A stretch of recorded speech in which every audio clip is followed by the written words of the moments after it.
Hello दोस्तों, field technician other home appliances training में आपका स्वागत है। पिछले वीडियो में हमने जाना था इलेक्ट्रिकल क्वांटिटीज़ क्या होती है उसके बारे में, विद्युत मात्राएं क्या होती है उसके बारे में हमने पिछले वीडियो में डिस्कस किया था। आज हम इस वीडियो में सीखने वाले हैं विद्युत सर्किट क्या होता है उसके बारे में। आज का हमारा सेशन है सेशन नंबर 10, 10वां सेशन है। 9वें सेशन में हमने इलेक्ट्रिकल क्वांटिटीज़ विद्युत मात्राओं के बारे में चर्चा की थी। आज हम इस सेशन में डिस्कस करने वाले हैं इलेक्ट्रिकल सर्किट्स, विद्युत सर्किट या विद्युत परिपथ क्या होता है, विद्युत परिपथ कौन कौन से होते हैं उसके बारे में आज हम इस वीडियो में डिस्कस करेंगे। तो दोस्तों, जब तक अगर आपने हमारे चैनल को सब्सक्राइब नहीं किया है तो प्लीज़ चैनल को सब्सक्राइब करके बेल आइकन ज़रूर प्रेस कर लें ताकि आपको प्रत्येक वीडियो का नोटिफिकेशन समय पर मिलता रहे। चलो शुरू करते हैं आज का यह वीडियो। तो इस सेशन को पूरा करने के बाद आप निम्न कार्य कर सकेंगे: एक विद्युत सर्किट का वर्णन करना, एक विद्युत परिपथ में धारा के प्रवाह की व्याख्या करना, एक साधारण इलेक्ट्रिक सर्किट कैसे बनाते हैं या बनाएं ये आप सीखेंगे। और आप इसमें सीखने वाले हैं सर्किट कितने प्रकार के होते हैं या सर्किट के प्रकारों का वर्णन करें। तो दोस्तों, सबसे पहले आता है विद्युत परिपथ, इलेक्ट्रिक सर्किट। एक विद्युत परिपथ सर्किट पथ है जिसमें एक वोल्टेज या वर्तमान स्रोत से इलेक्ट्रॉनों का प्रवाह होता है। यह एक नेटवर्क है जिसमें एक बंद लूप होता है, मतलब बंद सर्किट होता है, क्लोज सर्किट, जिसमें से क्लोज सर्किट जैसे बनता है तो उसमें से करंट फ्लो होता है या धारा का प्रवाह होने लगता है। एक विद्युत परिपथ व्यक्तिगत इलेक्ट्रॉनिक घटकों से बना होता है, जैसे प्रतिरोध, ट्रांजिस्टर, संधारित्र, प्रेरक और डायोड। अभी मैंने आपको यहाँ पे एक विद्युत परिपथ बनाया हुआ है जिसमें एक इलेक्ट्रिक बल्ब लगा हुआ है, रजिस्टर लगा हुआ है, बैटरी लगी हुई है और एक स्विच लगा हुआ है। प्रवाहकीय तारों या निशानों से जुड़ा हुआ है जिससे माध्यम से विद्युत प्रवाह का या बल बह रहा है, विद्युत धारा जो है वो बह रही है तारों के माध्यम से, तारों में होकर के। तो ये परिपथ होता है। जैसे क्लोज सर्किट होता है तो उसमें से विद्युत धारा प्रवाह होने लगती है। अगर ये स्विच ओपन होगा तो विद्युत धारा का प्रवाह नहीं होगा। बंद परिपथ के अंदर ही विद्युत धारा का प्रवाह होता है। उसके बाद में है विद्युत परिपथ में करंट का प्रवाह है। विद्युत सर्किट में विद्युत प्रवाह एक बंद रास्ते में होता है या बंद रास्ते में ही बहता है। तो कोई भी सर्किट है, धारा जब बहेगी जब वो सर्किट क्लोज सर्किट होगा, तभी उसमें से इलेक्ट्रॉन प्रवाह होंगे या उसमें से विद्युत धारा प्रवाह होने लगेगी। तो यही इलेक्ट्रॉनों का स्रोत कहलाता है, क्या? वोल्टेज। एक इलेक्ट्रिक सर्किट को रिटर्न्स या अर्थ ग्राउंड कहा जाता है। जैसे अभी आप देखेंगे इस बैटरी के थ्रू एक तो रेड कलर का और एक ब्लैक कलर का, दो वायर यूज़ किए हुए हैं। रेड कलर तो सर्किट में इन सप्लाई दे रहा है और ये ब्लैक कलर जो है वो आउटपुट ला रहा है, मतलब ये ग्राउंड तार कहलाता है, ग्राउंड वायर कहलाता है या रिटर्न वायर कहलाता है। निकास बिंदु को वापसी कहा जाता है। जैसे मैंने अभी आपको बताया कि जो वापसी तार है वो ब्लैक कलर का है, इसे हम रिटर्न वायर भी कहते हैं, क्योंकि इलेक्ट्रॉन हमेशा स्रोत पर समाप्त होते हैं जब वे विद्युत सर्किट का मार्ग पूरा करते हैं। तो ये सर्किट जब भी पूरा होगा जब हमारा पूरा का पूरा परिपथ क्लोज सर्किट बन जाएगा। उसके बाद में है यहाँ पे एक सिंपल इलेक्ट्रिक सर्किट मैंने आपको बताया है, जिसके अंदर वोल्टेज जुड़ा हुआ है, एम्पियर जुड़ा हुआ है, रेजिस्टेंस जुड़ा हुआ है, सेल जुड़ा हुआ है और एक स्विच जुड़ा हुआ है। हम इनके बारे में एक एक के बारे में जानते हैं कि उपरोक्त आरेख एक सरल विद्युत सर्किट का एक उदाहरण है जिसमें एक वोल्टेज V और कैपेसिटर C और एमीटर A और प्रतिरोध R तारों से जुड़ा हुआ है। एक विद्युत परिपथ में वोल्टेज स्रोत के धनात्मक सिरे से धारा I प्रभावित होती है और वोल्टेज स्रोत के नकारात्मक माइनस सिरे से वापस लौट आती है। तो जैसे अभी आप यहाँ सेल देख रहे हैं, सेल के दोनों तरफ प्लस और माइनस के दो सिंबल हैं, एक तो धनात्मक और एक ऋणात्मक। प्लस वाला साइन को धनात्मक कहते हैं, माइनस वाले साइन को ऋणात्मक कहते हैं।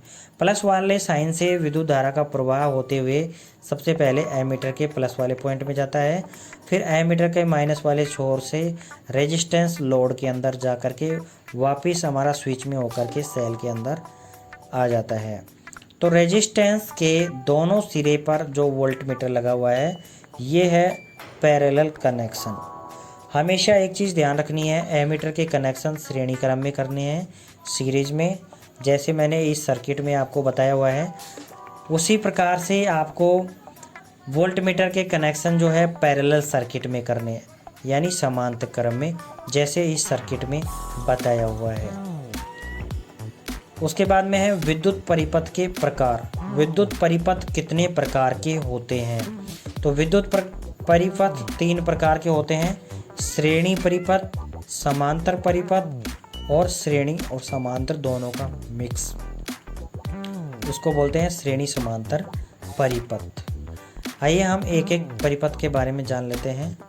सबसे पहले है श्रेणी परिपथ, सीरीज सर्किट।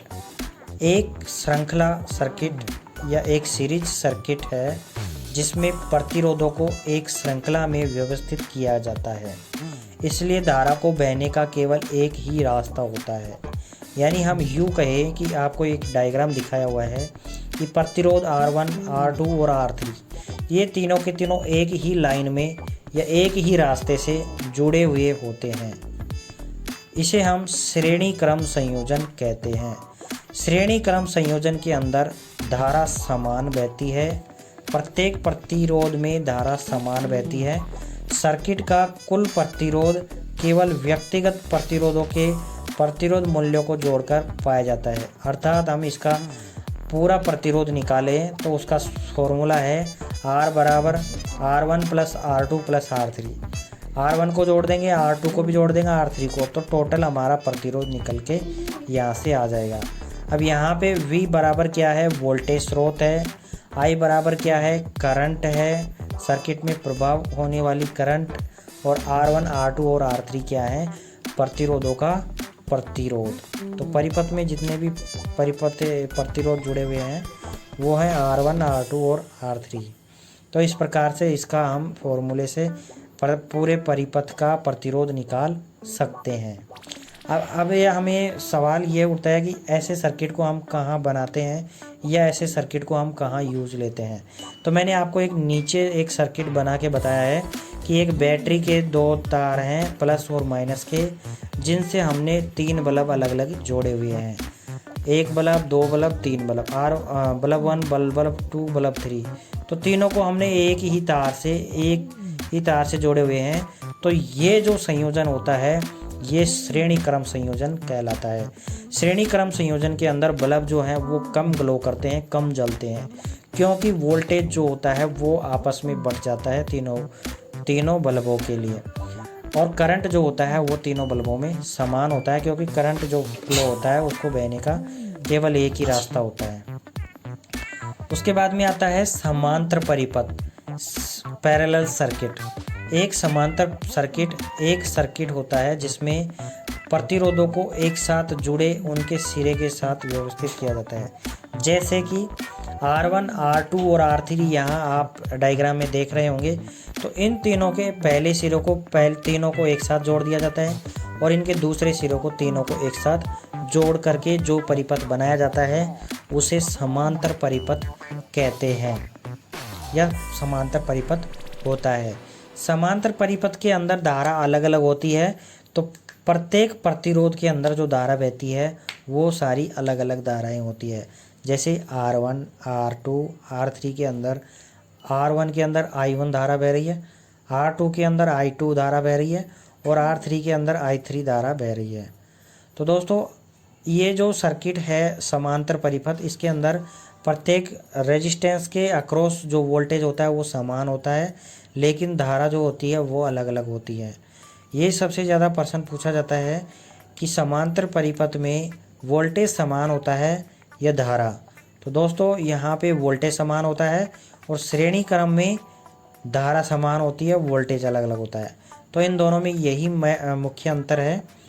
समांतर में प्रत्येक प्रतिरोध में वोल्टेज समान होती है, मैंने अभी आपको बता दिया।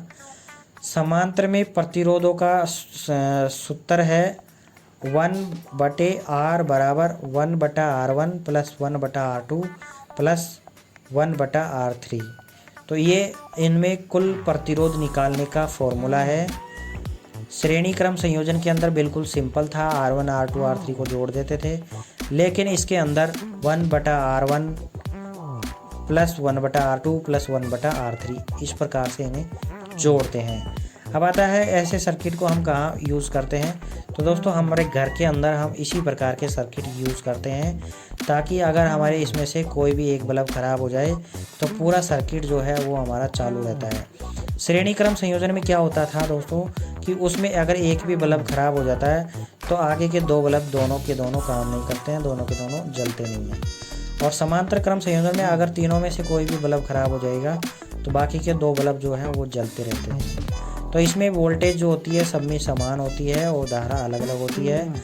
और श्रेणी अगर समांतर दोनों की बात करें तो समांतर क्रम संयोजन के अंदर बल्ब जो होते हैं वो ज़्यादा तेज जलते हैं या ज़्यादा तेज ग्लो करते हैं।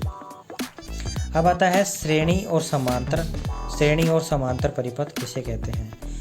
एक श्रेणी समांतर परिपथ, एक श्रेणी परिपथ और समांतर परिपथ दोनों का मिक्सअप होता है या दोनों से मिल करके बना होता है।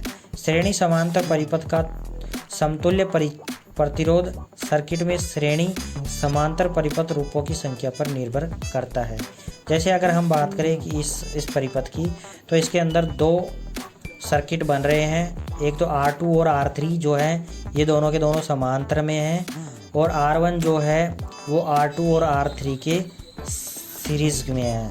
तो सबसे पहले अगर हम इस सर्किट को सोल्व करेंगे तो यहाँ पे R2 और R3 निकाल करके इनको एक प्रतिरोध बना देंगे और फिर हम R1 सोल्व करेंगे। तो अगर इस प्रकार के जो परिपथ आते हैं वो श्रेणी समांतर परिपथ मिक्सअप होते हैं या मिक्स टाइप के परिपथ होते हैं। इसमें अगर इस वाले सर्किट में हमें कुल प्रतिरोध निकालना है तो R बराबर R1 plus R2 into R3 बटा R2 प्लस R3, इस प्रकार से हम इसका प्रतिरोध निकाल सकते हैं। अगर आपको श्रेणी क्रम और समांतर क्रम के फॉर्मूले याद हैं तो आप उनसे भी इनको ज्ञात कर सकते हो। तो दोस्तों आई थिंक आपको ये वीडियो पसंद आया होगा।